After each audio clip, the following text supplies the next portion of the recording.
bara-inĩ ya kũrũa na ũruithia wa airĩtu na ikundi ici ciugĩte ikinya rĩrĩ nĩ rĩraciara matunda na citanĩte atĩ mwaka-inĩ wa 2026 ciko ici nĩ igakorwo ihukĩtio kaimana gĩcigo-inĩ gĩkĩ.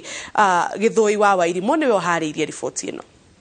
Gikundi kia Inooro Miaraho kirehete hamwe athuri, atumia na airĩtu mwena wa Kisargei Laikipia ya Rugongo marĩ na muoroto wa gukinyiria andũ a ndũrĩrĩ cia Maathai na Samburu ndũmĩrĩri ĩgiĩ kuhukia ũruithia wa airĩtu.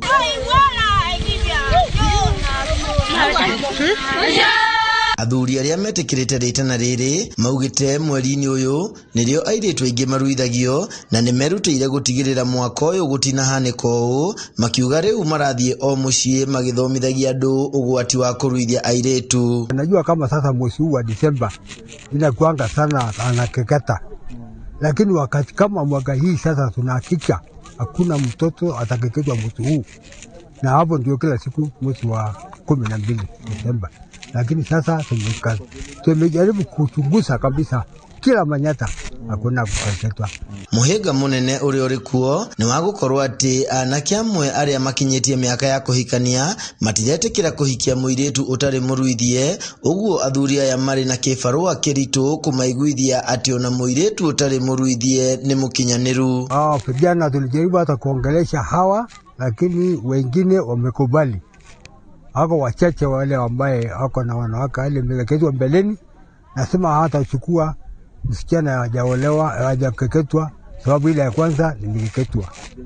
Kwa hivyo sasa hiyo tunabembeleza polepole na watarudi tu.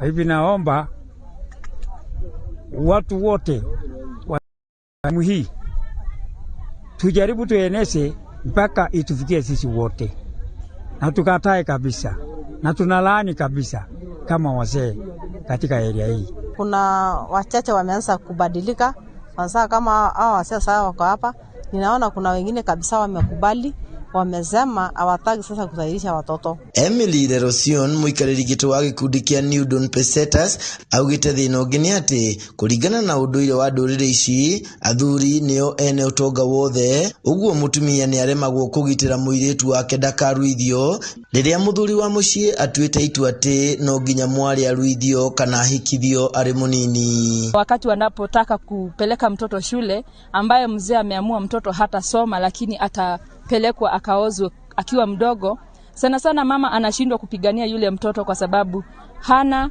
kile